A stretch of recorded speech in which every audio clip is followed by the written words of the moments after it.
السلام عليكم ورحمة الله وبركاته. بسم الله الرحمن الرحيم. نحمده ونصلي على رسوله الكريم. أما بعد. It's nice to see all of you here today. If there are students from Miftaah that have studied with me, raise your hands.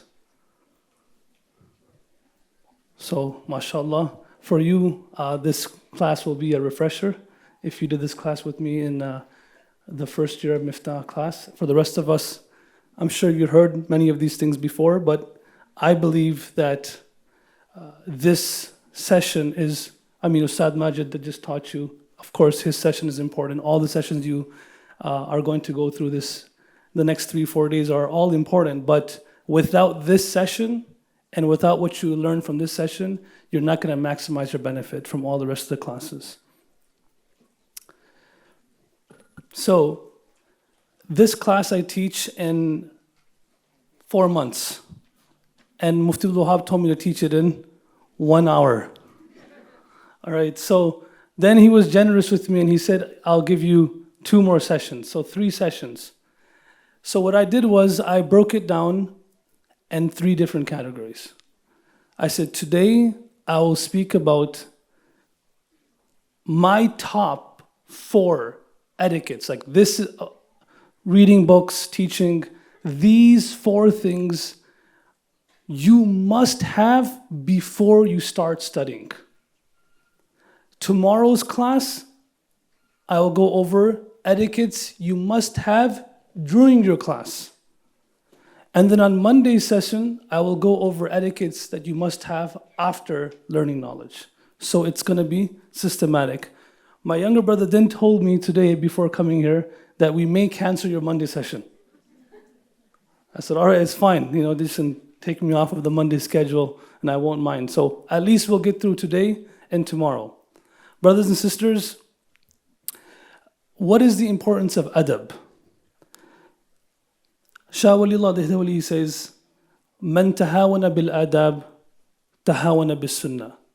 A person who becomes relaxed, becomes unaware, becomes lazy with following the etiquettes of certain things, then a day will come, this person will become lazy with the sunnah of actions. So like there's salah has fara'id, salah has wajibat, salah has mustahabbat, salah has sunnahs. Salah also has adab. There's also adab of salah. Can someone tell me what an adab of salah will be? Standing in front of Allah, but istiqbal al-qibla is not an adab, you have to do it. Wearing proper clothes, but you can even argue that covering your aura is necessary. Be conscious is part of salah. I've been going through this last week of classes and I told these brothers the other day, I said, this week of mine is collectively, every class I've gone to, no one has answered my questions right. Okay, so some of you have answered, yes, you have your... All right, that's one of them, wearing beautiful clothes. Yes, sister, you had your hand up? Eating and laughing? In salah? It's not adab, okay. Yes. All right, wearing perfume. I'll give you one easy one. Easy one. That we miss all the time. When we were kids, our parents, when they used to travel, every time we traveled, my mother or my father would always have a sajjada in the car. Right? In this generation, that doesn't happen that much. Even me as a scholar, when we travel, we always forget the sajjada. Always. All right, we'll just take our vest off, put it on the floor, and then we pray. Right? That's what we usually do. And that's against adab. Adab of salah would be that you have a sajjada and you put it down. That's an adab of salah. And the more you're particular about an adab, then higher chances you'll be particular about the sunnah and the fara'id. So he says the opposite. Someone still has their hand up, yes? Brush your teeth before praying. Brush your teeth before meeting anyone is a good adab. Right? من تهاون بالآداب تهاون بالسنة. ومن تهاون بالسنة تهاون بالفرائض. A person who's always relaxed, lazy with sunnahs. Like there's salah, dhuhr salah, and there's sunnah after dhuhr salah. There's fajr salah, and there's sunnah before fajr salah. If you become habitual in missing sunnah, a day will come where it'll become easier for you to miss fara'id. And you can probably see that throughout your life. Man tahawana bis sunnah, tahawana bil fara'id. It's not only a sunnah. Sunnah is the way to keep you on Allah's deen. So a person who's lazy with sunnah, a time will come where they'll become lazy with fara'id. وَمَنْ تَهَاوَنَ بِالْفَرَائِضِ حُرِمَتْ مَعْرِفَةُ اللَّهِ. And we know a person who starts taking obligations easy. Oh, it's okay, it's only fajr, it's only dhuhr, it's only this. This person, it is feared that this person one day may lose the recognition of Allah subhanahu wa ta'ala. So adab is very important. It's the start of things. And Imam Malik, he says, Al-adabu wasilatun ila kulli fadila. Good etiquettes and good manners is the source of every single virtue. Isn't it easier to travel with a person who's generous? Imagine traveling with a person who's not generous. Imagine going to a restaurant with a friend who always forgets their wallet at home. How difficult is that? So he says, Al-adabu wasilatun ila kulli fadila. Imam Bukhari, he says, نحن إلى قليل من الأدب أحوج منا إلى كثير من العلم. We are more in need of a small amount of adab than we are dependent on a large amount of knowledge. Okay, we want to know adabs, etiquettes. And a small amount of knowledge can take us further. A small amount of adab can take us way further than just learning a lot of knowledge without having etiquettes. You know, a lot of brothers and sisters get turned away from deen because of a person who is knowledgeable but ill-mannered. Right? Sister, your hijab's not on properly. Don't come like this. Brother, what's wrong with you? Dress like this, coming to the masjid. And since our tolerance level is not too high, that turns us off. So that's why it is more important to learn adab before learning knowledge, and that's what we're doing today. And Imam Malik, he says, Al-adabu fil amali alamatu qubul al-amali. Having etiquettes while performing an action is a sign that that act will be accepted by Allah subhanahu wa ta'ala. At the end of the day, sitting here studying for the next 3-4 days, what is our objective? If it's not accepted by Allah, then what's the point? We're doing all this so that it gets accepted by Allah subhanahu wa ta'ala. So we should know, we must know, what are the etiquettes of sitting here? How should I behave? What should be my mannerism so that this amal can be accepted by Allah subhanahu wa ta'ala? Imam Malik himself, he says that his mother, when he decided to learn knowledge, his mother said, اذهب إلى ربيعة فتعلم من أدبه قبل علمه. Go to your teacher Rabi'ah, learn from his adab before you learn from his knowledge. And I'm going to keep going. Imam Zuhri rahmatullah, he says, كنا نأتي العالم فما نتعلم من أدبه أحب إلينا من علمه. We used to go to scholars, programs, and what we used to love more is learning adab from that person more than learning his knowledge. Abdul Rahman bin Qasim, he spent 20 years with Imam Malik as a student, 20 years. He said, 18 years my teacher taught me, sit like this, don't sit like this, eat like this, hold your shoes like this, wear your clothes like this, start your wudu like this. 18 years. He taught me etiquettes. And then 2 years I learned ilm from him, and he said, I wish I spent all 20 years learning adab. Are we not living in a society of people who have so much information but such less manners? We all can agree to that. We all can agree to that. People coming to the masjid don't know where to put their shoes, how to put their shoes. People coming to the masjid don't know how to park. That's a big one. Where to park, how to park. People meeting each other don't know how to meet each other, how to sit with each other. So that's why, of course, there could be a whole course on etiquettes of life, but we're narrowing it down to etiquettes of a seeker, and you can apply this in many different places.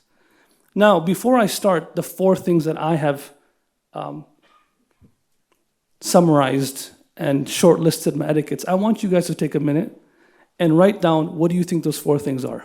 I'll give you guys 30 seconds. What do you think of all the things of ilm?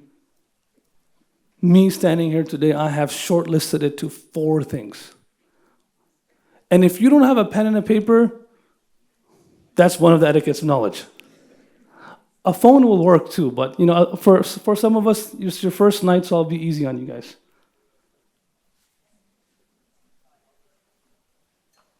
Is that 38 minutes for me? Yes. Oh man, we're not gonna get done 38 minutes for sure. Who's the next one? Teacher? I'll pay her after.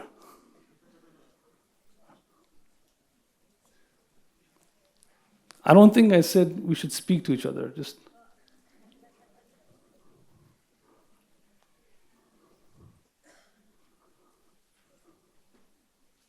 And are there any students in the Miftaah Seekers class that are here?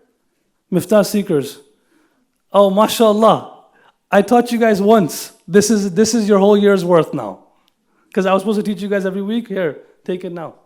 All right, so what do you think? Yes, sister, go ahead. I'm gonna probably, since we don't have much time, I'll probably ask 5, 6 people.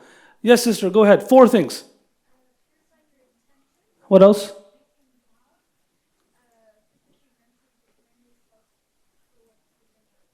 That's 3. Okay, that's fine. She said purifying your intention, making dua, and mentally preparing yourself. Yes, sister? Go ahead, one's good.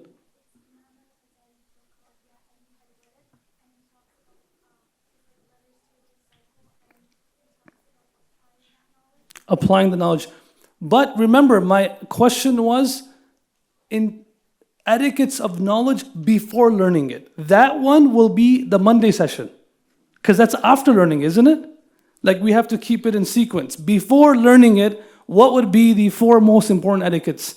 I have to ask one brother. Yes, go ahead. Go ahead. I have one, removing distractions. Beautiful. Removing distractions. That's a good one. That was on my list. I had to take it off. So we'll talk about that if we have a chance. Yes, sister? That's 5 people so far, yes. No, the one with, I don't know your name, so I'm going to say the one with the red hijab, yes. You're not wearing a red hijab. It's okay, go ahead. No, you do it, bismillah. Go ahead. Go ahead.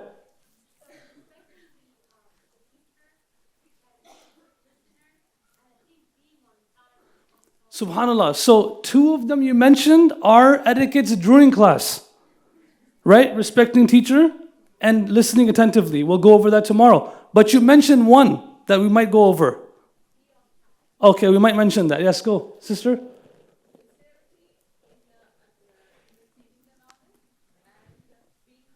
Okay. Brothers, I'm sorry. Okay, go ahead. One more. Go. No, this brother right here. Dress well?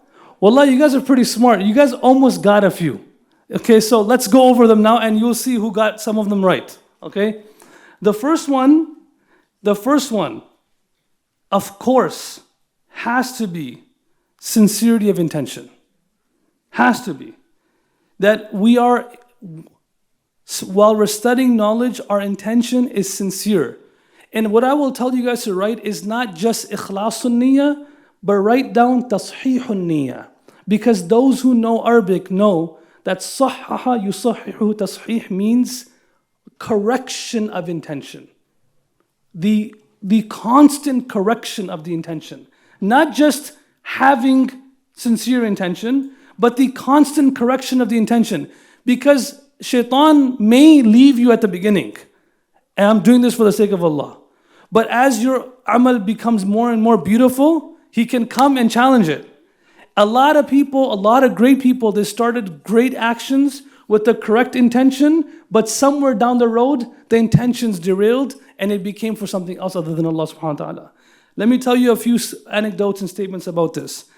ما عالجت شيئا أشد علي من نيتي. Sufyan Thawri rahmatullah, he says, of all the good deeds that I had to make an effort to attain, of all the good deeds, khushu, khudu and salah, present-mindedness when doing dhikr of Allah subhanahu wa ta'ala, crying in front of Allah, of all of these, the most difficult one to attain was sincerity of the intention. I had to keep working for it, keep working on it. And Sufyan Thawri rahmatullah, he says, بلغني أن الله تعالى يقول, I have received this news that Allah subhanahu wa ta'ala has said in the previous books, إن أهون ما أصنع بالعالم إذا آثر الدنيا أن أنزع حلاوة مناجاتي من قلبه. He says that the lowest punishment Allah gives to an insincere person is Allah snatches the sweetness of ibadah from their life. The sweetness of ibadah. Now imagine if Allah takes away the sweetness of ibadah from our life, then there's no more halawa in our dua, there's no more sweetness in our recitation of the Quran, and it becomes difficult to do. Ibn Jama'ah, he says, what does good intention look like when you're studying knowledge? He says, حُسْنُ النِّيَّةِ فِي طَلَبِ الْعِلْمِ. First of all, what is it? Number one, بِأَنْ يَقْصَدَ بِهِ وَجْهَ اللَّهِ تَعَالَى. First is that you are doing this only for the sake of Allah subhanahu wa ta'ala and nothing else. And why is that important? Ali bin Fudayl, he says, when he was asked, ما أحلى كلام أصحاب النبي صلى الله عليه وسلم. Why is it that when we hear the words and stories of the Sahaba, the words and stories are so beautiful, they're so motivating. So he says, Ya bunayya, should I tell you, O my son, why they're so beautiful? He said, yes, go ahead. لأنهم أرادوا به الله تبارك وتعالى. Because from those words and those moments of their life, they did not want anything other than Allah subhanahu wa ta'ala. Someone else asked, ما بال كلام السلف أنفع من كلامنا. See, as I'm speaking to you today, I could have came here, and I don't like doing this. I could have come here for 1 hour and just said my own words. All of us are just narrators. We narrate the kalam of our salaf. We narrate their words. That's why we don't deserve any credit. At the end of the day, like, Sheikh, that was a great talk, but nothing was from me. Everything was from these people. They made it so easy for us. We just go get it, put it together, translate it for all of you. That's it. But it's not our own words. We're just a messenger. When the Prophet ﷺ was praised for his generosity, you're so generous, you're so generous. He was so humble that he said, إِنَّمَا أَنَا قَاسِمُ وَاللَّهُ يُعْطِي. I'm just a distributor. Allah is the giver. You don't stand out at your door when the mailman comes with your tax refund. Thank you so much. You thank the government, maybe. All right? You don't thank the messenger who's coming. He said, don't thank me. Don't do that. So he says, why is that their kalam, their statements are so much more beneficial than ours? He said, لأنهم تكلموا لعز الرحمن ورضا الرحمن لعز الإسلام ورضا الرحمن. It's because when they spoke to honor Islam. Anything they did was to honor Islam. This is the dua of the Salaf. Allahumma izza al-Islam bina wa izzana bil-Islam. Oh Allah, give us honor through Islam and honor Islam through us. Even though Islam is already so honored, but it's possible, right? The Prophet made dua, oh Allah, honor Islam through Umar bin Khattab accepting Islam. Right? So they intended only for the honor of Islam and for the pleasure of Rahman. وَنَحْنُ نَتَكَلَّمْ. And when we speak لِعِزِّ النُّفُوس, to honor ourselves. Right? وَطَلَبِ الدُّنْيَا, and something of this world. وَرِضَى الْخَلْقِ, and our speeches and our motives are there to please the people. So when we are learning knowledge, our intention has to be, number one, just for the sake of Allah subhanahu wa ta'ala, nothing else. Number two, وَالْعَمَلْ بِهِ. As soon as you hear it, your intention should be, I'm going to act upon it. Number 3, وَأَحْيَاءِ الشَّرِيعَةِ. Your intention should be, I'm going to spread this. So these are the intentions, that this is what husnul niyyah means. You're, for the sake of Allah subhanahu wa ta'ala, you're intending to act upon it, you're intending to spread it. Number 4, وَالتَّنْوِيرَ قَلْبِهِ. You have intention to sit in this gathering, to listen to these words, so that you can enlighten your heart. Don't we all want nur in our hearts? Don't we all want to be enlightened? So that's an intention of learning knowledge. That I want my heart to be enlightened. And the 5th one is وَالْقُرْبِ مِنَ اللَّهِ سُبْحَانَهُ وَتَعَالَى يَوْمَ لِقَائِهِ. That from what I'm doing right now, the objective is that I am close to Allah on the Day of Judgment. Actually, the objective, people say, what is the objective of every single thing that we do? And people say the pleasure of Allah subhanahu wa ta'ala, which is true.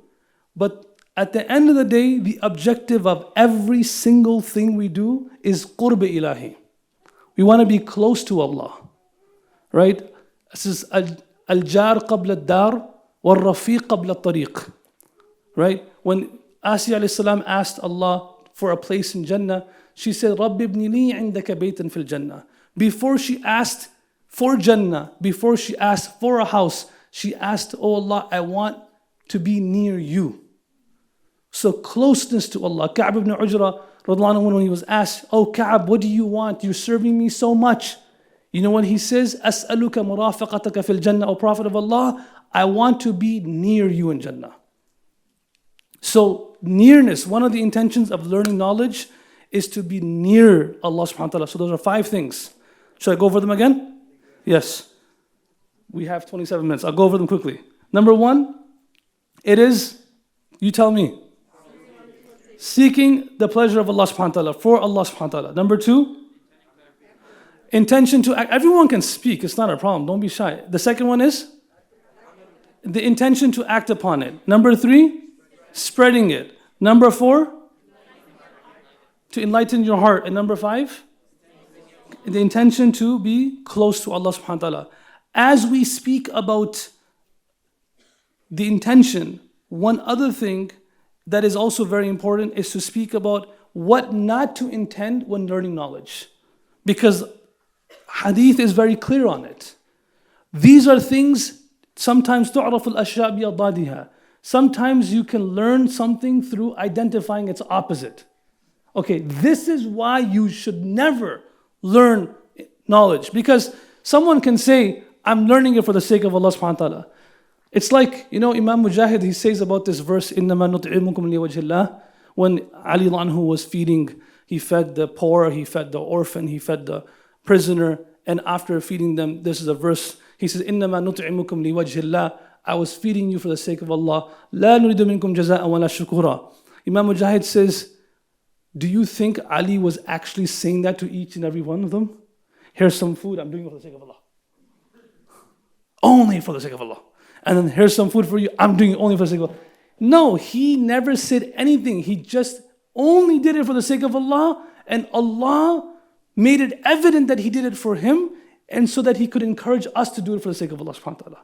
Brother, I'm studying knowledge only for Allah. Don't tell anyone that. You don't have to express your intention. That's between you and Allah. And then Allah will see if you're truthful in your intention or not. So, he says, what are the things that we should not intend for? It comes in hadith. مَنْ طَلَبَ الْعِلْمَ لِيُجَارِيَ بِهِ الْعُلَمَاءِ وَيُمَارِ بِهِ السُّفَهَاءِ وَيَصْرِفْ إِلَيْهِ وُجُوهَ النَّاسِ أَدْخَلَهُ النَّارِ. 3 things that are mentioned in this hadith. I'm not going to mention all the rest of them, just 3 of them. Could go to the next etiquette. Number 1, this is a scary one. This one's a scary one. A person who studies knowledge to be considered a scholar. Look, we don't have to study knowledge. I want to become a scholar. You hear that a lot nowadays, don't you? I want to study knowledge. I want to be a student of knowledge. That's something encouraged in deen. That has merit. That has virtue. But I want to study knowledge So I could be a scholar. That's not something we should think of. We are students of knowledge. Imam Sufyan Thawri was asked, when are you a student of knowledge till? In Miftaah, we have a 3-year program. In our full-time seminary, we have a 7-year program. In different universities, how many years are you a student? Are you classified as a student of knowledge? He says, Hatta al-maut. You are a student of knowledge until death. Yes, you are placed in positions where you have to teach, but your identity should be student of knowledge. Because maybe I'm teaching you in this room right now, but in a different room, I'm a student of knowledge. وَفَوْقَ كُلِّ ذِي عِلْمٍ عَلِيمٍ.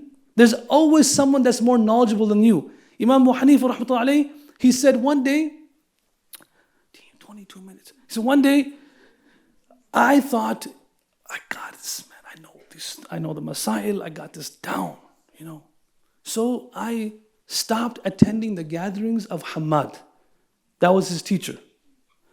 I said, I got this. In those days, they would have different gatherings in the masjid. Not like an institution. They will have a sheikh sitting here, a sheikh sitting here, like that. And you can go, you will find out this sheikh is teaching hadith, this sheikh is teaching fiqh, and you just go sit with them. So Imam Abu Hanifa was a great scholar already. So he then he sat in his own gathering and stopped sitting with Hamad. Before that, he used to sit in his own gathering and also sit with Hamad.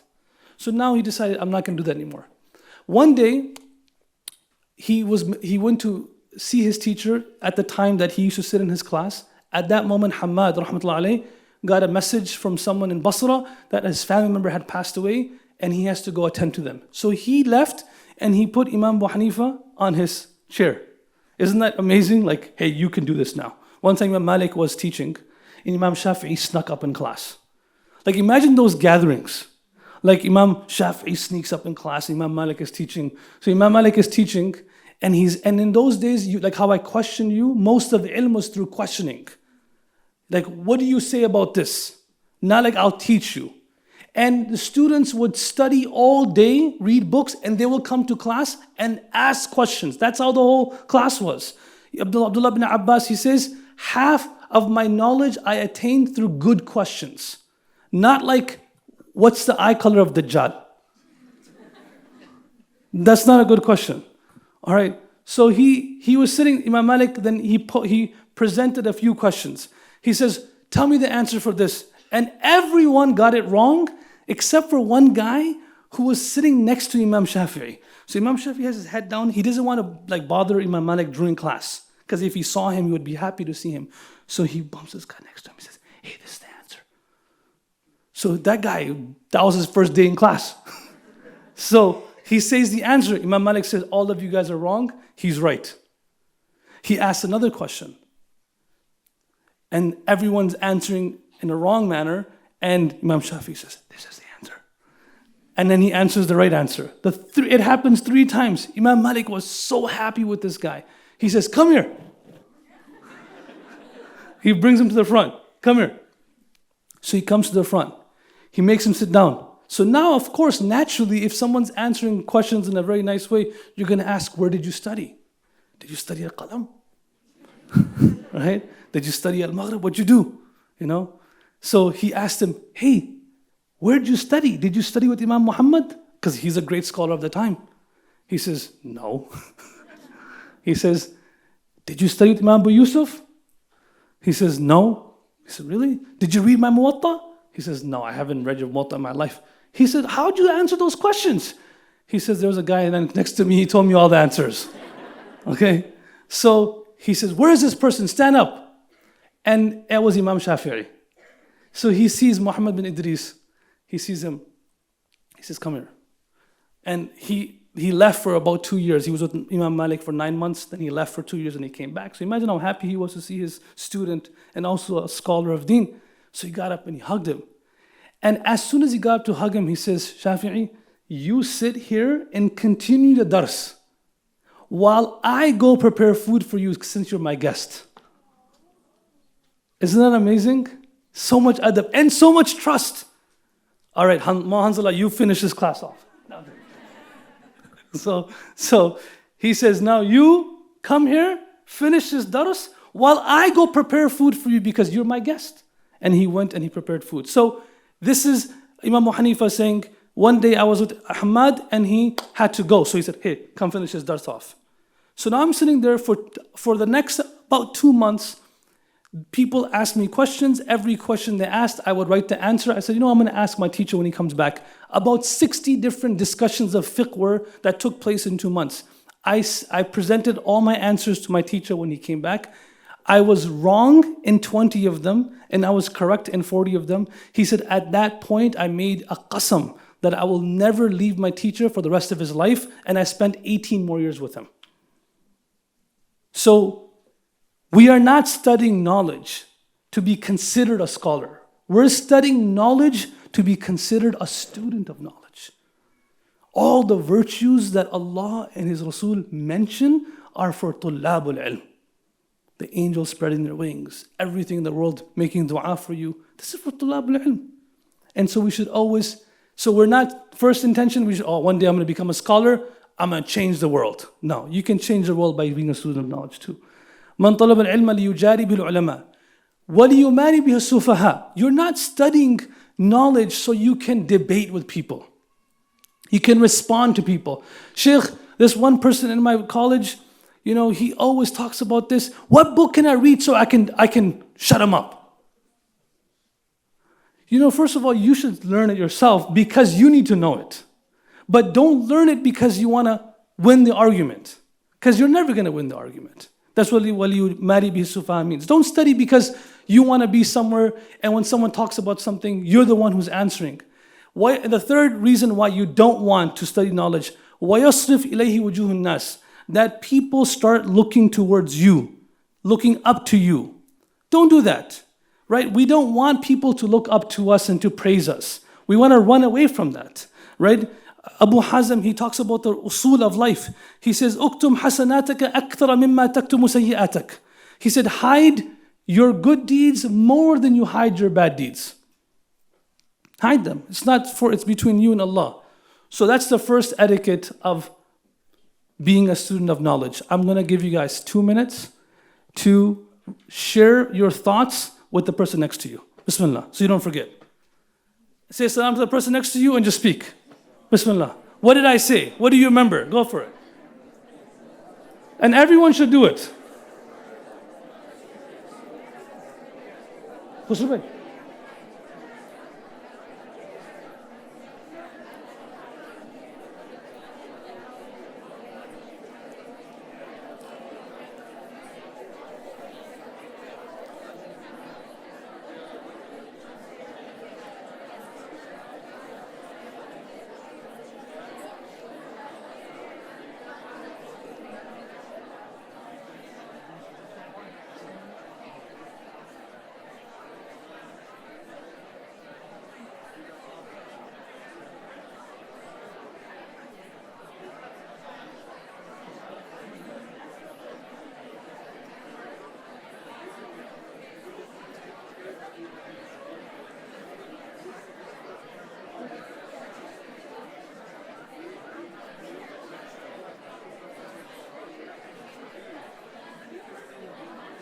All right, I lied. 1 minute.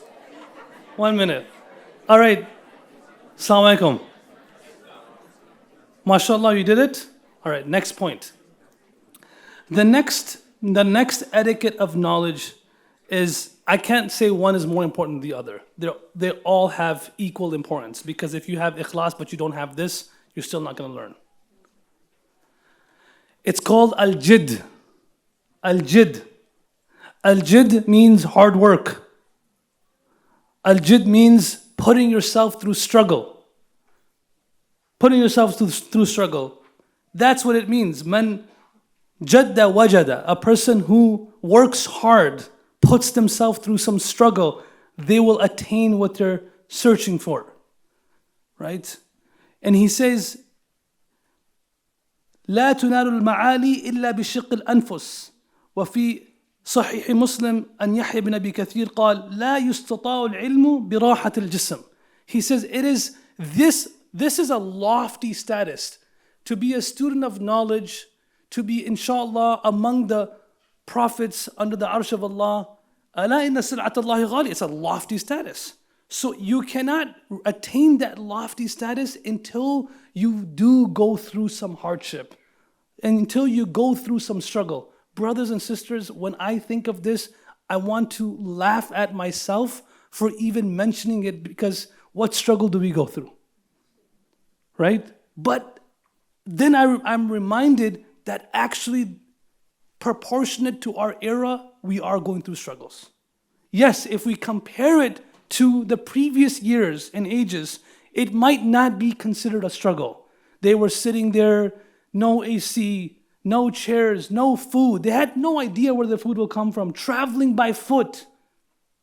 Right? Many of them dying in the pursuit of knowledge because no one was there with them. Many of them putting their lives on the line as they're learning knowledge. So when I look at that and you compare it to this, we're sitting here, mashallah, on this beautiful campus, right? Drove here, flew here from different places, but there's still a struggle with it. It's no doubt there's always going to be a struggle with it. People, some of us are sitting here, are struggling with marriage. Someone's struggling with their children. Someone might be struggling with their finances. Someone may be struggling with just the fact that they're going through some loss in life. Everyone has their own struggles.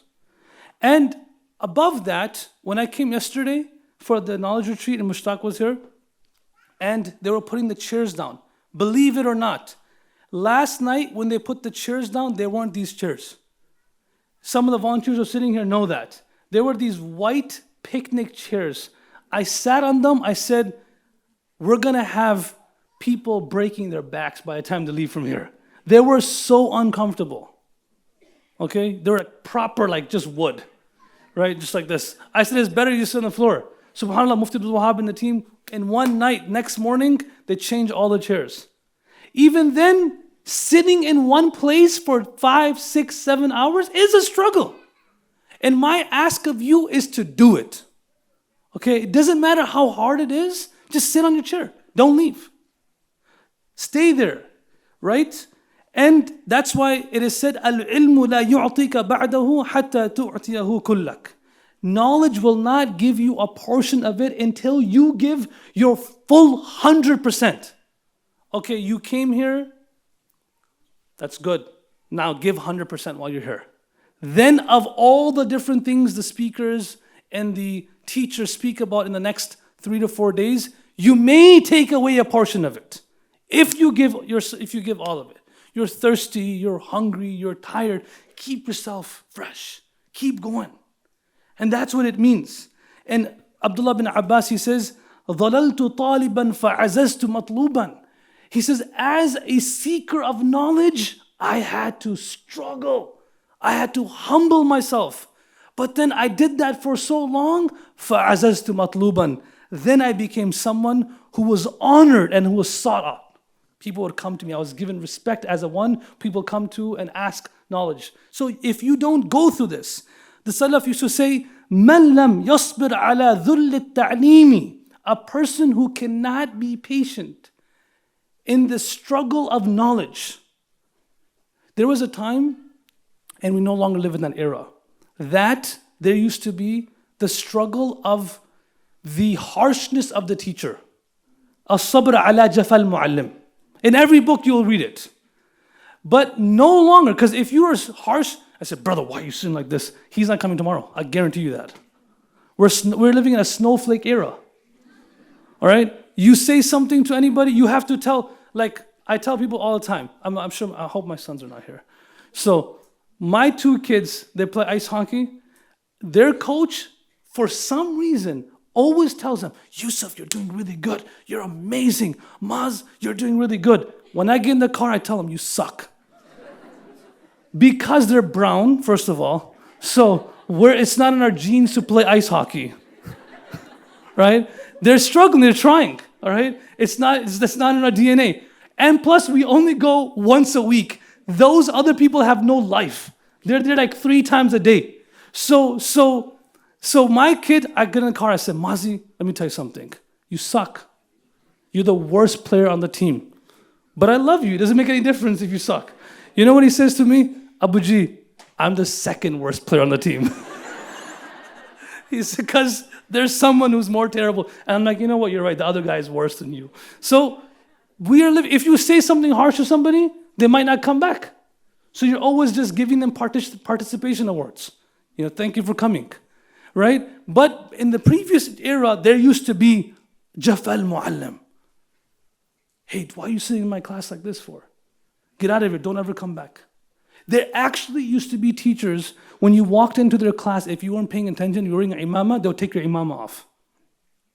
Take their imamah. I mean, if you took their imamah off, it's like you're taking their honor away. Right? So he says, مَنْ لَمْ يَصْبِرْ عَلَى التَّعْلِيمِ بَقِيَ عُمْرُهُ فِي عَمَايَةِ الْجَاهِلِيَّةِ. He says, a person who is not patient upon the struggle of learning, their entire life, they will live in the blindness of ignorance. They will never learn because you have to go through it. Right? Get up, come, sit. I'm going to stop with a few more anecdotes about this. خَزَائِنُ الْمِنَنِ عَلَى قَنَاطِرِ الْمِحَنِ. The treasure of bounties lies on the peaks of calamities. Right? The treasure of bounties. You want to find out where the treasure of bounty is? You have to go up that peak of calamity and you get at the top. Right? خَزَائِنُ الْمِنَنِ عَلَى قَنَاطِرِ الْمِحَنِ. So we're going through some struggle. The more we go through, we should get happy. It's no problem. Let's sit in class all 4 days. Let's stay hungry a bit. Who's from out of town? Raise your hands. All right, I'm sure all of you came here, know that there's Qahwa House here, there's Haras Coffee here, there's Dearborn here. But trust me, brothers and sisters, half those restaurants are not even halal. I'm just messing with you. Right? Like now you're like, damn, why did I come here for? Right? All right, so you're gonna go to these places, it's good. But you go there once in 3-4 days, it's fine. But if we're here, we finish class, maybe after class, keep ourselves committed. Don't just come for the vibe and relaxing. Struggle, put yourself through a little struggle. All your friends are going, but you know what? You want to be fresh for tomorrow. You want to be ready to go for tomorrow. You want to be there 8 o'clock in the morning. So that's jid. Now I will go to the third one. All right, I'll say one more thing about that. This is actually one of my favorite quotes of one of the greatest minds of Islam. His name is Allama Raghib Asbahani rahmatullahi alayhi. This is gold. إن أردت ألا تتعب فتعب لألا تتعب. Ready for this one? إن أردت ألا تتعب فتعب لألا تتعب. If you do not want to get tired, then tire yourself so that you actually don't get tired. You don't want to get tired? All right, put yourself through more effort. Because your comfort will be in the result of your effort. Oh my God, I learned fa'ala. You learn, oh my, mashallah. إن أردت ألا تتعب فتعب لألا تتعب. So keep that in mind as I'm getting tired, put yourself through a little bit more, a little bit more, a little bit more. Be fresh. And then you will realize that your comfort is in you putting yourself through some discomfort. Of course, don't kill yourself. That goes without saying. Don't sit in class all day, 24 hours. You should know your body. You should know what you can handle. Based on that, you move. The third quality, which is, again, and one is not more important than the other, it's called muwadaba. Wadaba, muwadaba. There's two translations of this in English. Sticking to it and punctuality. Sticking to it and punctuality. Let me tell you something. This is an interesting thing that Imam Hanifa said about his student Imam Yusuf. I laughed when I heard it. He was pretty straightforward. He said, Kunta balidan.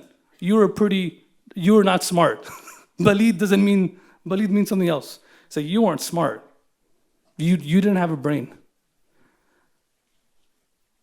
لكن أخرجتك المواظبة. But your muwadaba took you out of that. It made you smart.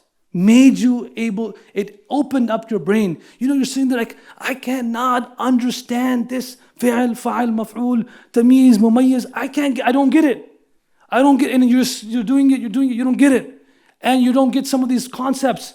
He's saying to Imam Abu Yusuf that you couldn't get concepts. This is the qadi of the ummah. He says, but your muwadhaba, the fact that you stuck with it, and you were punctual, that helped you get out of it. Not all of us sitting here today, you would be lying if you say that you pray, whenever you pray, you feel like praying. Whenever you work, you feel like working. No, a successful person is the one who works even though they don't feel like it. Right? Who prays even though they may not feel. And I'm going to tell you, Sahaba, there was times where they did not want to do what they were supposed to do, but they did it, and that was their greatness. Like in the Battle of Badr, they did not want to fight. But despite them not wanting to do it, because the Prophet wanted them to do it, they did it. And that makes you great. Right? So, what does that look for us in today's practice? Practically, what does it mean for us? Muwadhaba means من المواظبة مع المدرس أن ينتظره الفقهاء ولا ينتظرهم. In practicality for us, it looks like this.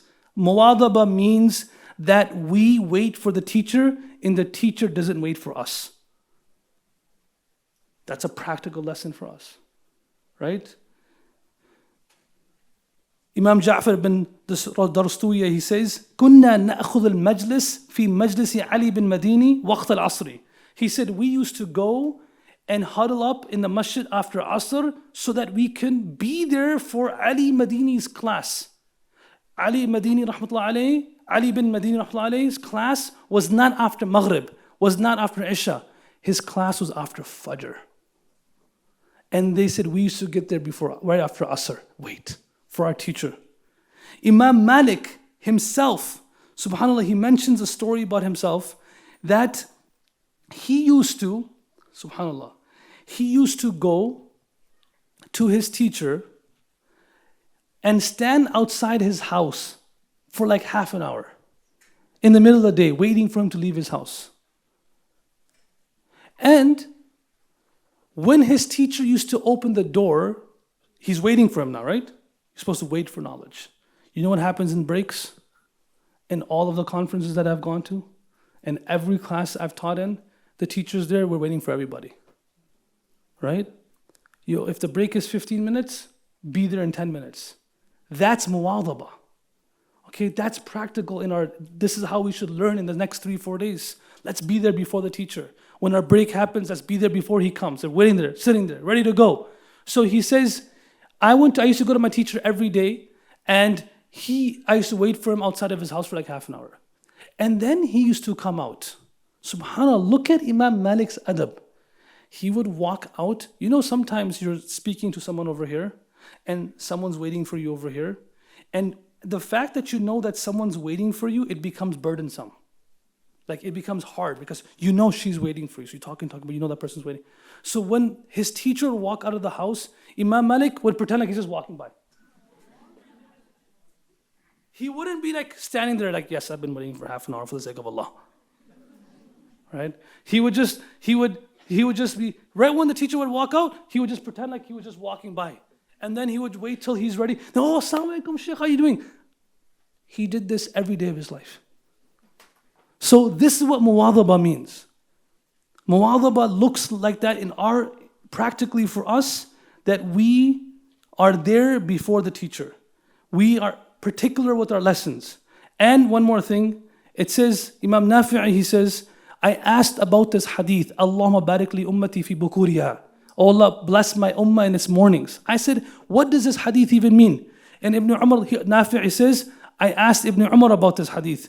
And he says, fi talab al-ilmi wa saf al-awwali. That, oh Allah, bless my ummah, the ones who are early morning, they wake up to learn knowledge. So for us, class starts what time? What time does it start? 8 a.m. That's early. There's going to be a Q&A session till 9. Those who wake up early, come. There's barakah for us. And this means for the ones who are in the first saf. I'll conclude with the fourth one. How many did we do so far? 3. Tas'ih al-niyyah, al-jid, al-muwadhaba, and the fourth one is called ihtiram. Ihtiram, hurma. Having some level of hurma, respect, honor. ما وصل من وصل إلا بالحرمة وما سقط من سقط إلا بترك الحرمة. The ulama say no one attained the status they attained except for by the virtue of their honor and respect. And no one fell from any rank except for the fact that they did not have hurma, did not have ihtiram. His al-hurmatu khayrun min al-ta'a. Honor and respect is actually better than even obedience. Shamsul Aimma al-Halwani rahmatullah, he says, إِنَّمَا نِلْتُ هَذَا الْعِلْمِ بِالتَّعْظِيمِ. He says, all this knowledge that you see that I have attained, I attained this all through azama. Azama of what I'm doing.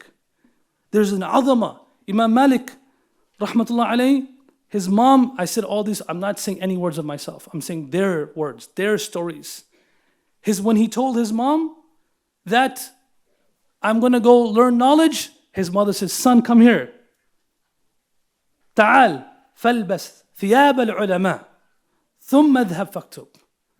You want to study knowledge? Wear the garments and the clothes of ulama. Have some ihtiram, some respect, and then you go learn knowledge. And then, subhanallah, it comes in the Quran, وَمَن يُعَظِّمْ حُرُمَاتِ اللَّهِ فَهُوَ خَيْرٌ لَهُ عِنْدَ رَبِّهِ. Those who honor the things, the sacred things of deen, this is good in the eyes of Allah subhanahu wa ta'ala. وَمَن يُعَظِّمْ شَعَائِرَ اللَّهِ فَإِنَّهَا مِن تَقْوَى الْقُلُوبِ. Those who honor the sha'air, the landmarks of deen, the symbols of deen, the acts of deen, this is from the piety of the heart. What does that mean for us? What does that mean for us? I'll say a few things. Number one, what it means for us is, in my estimation, is when we come into class to learn hadith, to learn Quran, to learn deen, we come in the state of wudu. That's ihtiram. That's ihtiram. Shamsul Aimma al-Halwani, he had diarrhea one night. He was studying knowledge. He got up 40 times to use the restroom and he did wudu each time. Each time. Because he said, how can I sit down and read hadith without wudu? How can I do that? So being in the state of wudu. Number two, Imam Malik rahmatullah, he says about him, when he would speak about masail and fiqh, he would sit there with beautiful clothes. But then when it was time to teach hadith, he would go take a shower. He would put on a good perfume, wear nice clothes, and then sit on this specific place where he would teach. And he would have bukhur around him all the time, and then he would say, قَالَ صَاحِبُ هَذَا الْقَبْرِ sallallahu alayhi wa sallam, and the man who's resting in this grave said this, and he would cry. All that to prepare himself to be a person who's teaching and learning knowledge. So for us, as we come every day for classes, be fresh, look nice, wear some nice ittar, nice clothes. So the second thing. The third thing, what does it mean as far as honoring? What does it mean as far as honoring knowledge? What do you think it means? The third thing, brothers and sisters, is the pre and post. You know how there's a pre-game show and a post-game show? Right? How we are pre-class and post-class. How we are pre-amal and post-amal determines how much honor we have for that amal. Wallahi, it does. Look, and I'll finish right now. The Prophet ﷺ he heard the angels discussing something. There's a great book, Rasail of Ibn Rajab Hanbali. He has his whole book on this hadith about فيما يختصم الملأ الأعلى, right? What are these angels discussing? So the Prophet ﷺ, he was asked, what are these angels discussing? What are they talking about? And they said, these angels are discussing those good deeds that completely wipe away your bad deeds. Sometimes your crime goes from this to this, from this to a misdemeanor. And sometimes the judge says, delete the record. There's no more, you can't find it anywhere. So what are some good deeds that completely delete the record of bad deeds? So they mentioned 3 things, right? Number 1, walking towards salah. walking, going towards the masjid. Number 2, doing wudu properly.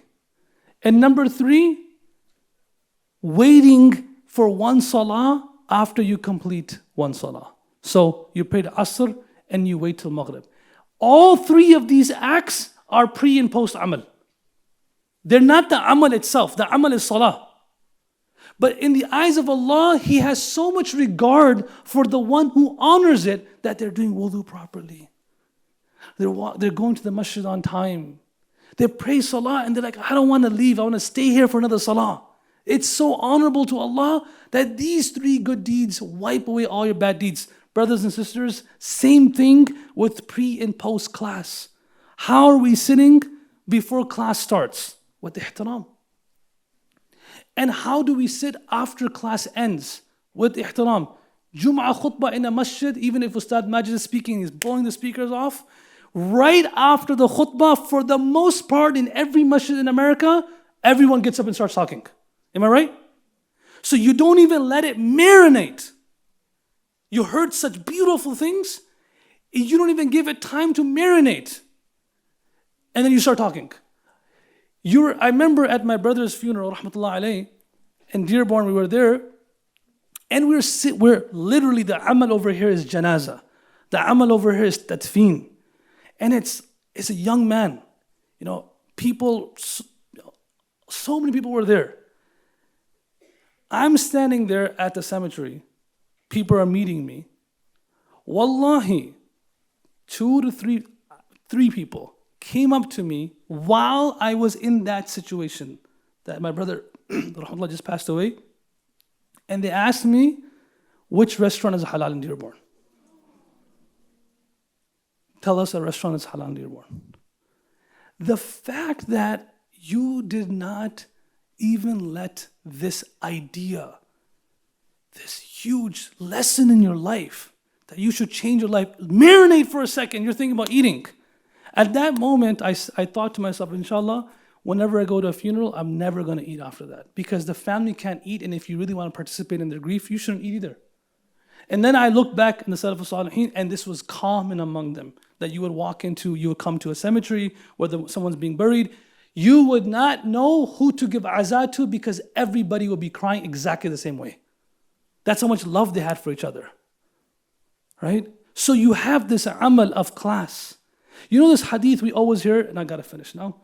We always hear that the Sahaba, they would sit in the gathering of the Prophet ﷺ, and they were so still, if birds sat on their head, they won't move. You've heard this before? All right. If you've never heard it before, where have you been? But, right, this is hadith of the Prophet ﷺ about the Sahaba. They would sit with so much sukoon and waqar and ihtiram that if a bird was to sit on one of their heads, the bird will not move because they're just so still. Actually, Ibn Hajar rahmatullahi mentions about this hadith that what we're mentioning is not accurate. That was not their condition when the Prophet was speaking to them. That was their condition after the Prophet left them. They were so frozen and stunned by what they had heard. They just sat there and just looked like, what did we just hear? What did we just observe? Can you believe this? We just heard about these 4 etiquettes, all these great scholars. He threw so many people's names.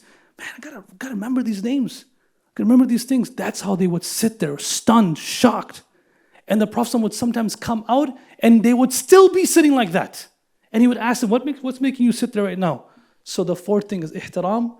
For us is the way we respect the class before and after class. Take a few minutes out after class. Sit down. Don't just get up and leave. Start talking, joking. You can do that afterwards. Sit down before class ahead of time. Be ready to go. Have ihtiram. Come on time. Inshallah, if you have these 4 qualities, you will benefit from the lessons and classes that we go through in this knowledge retreat. Assalamu alaikum wa rahmatullahi wa barakatuh.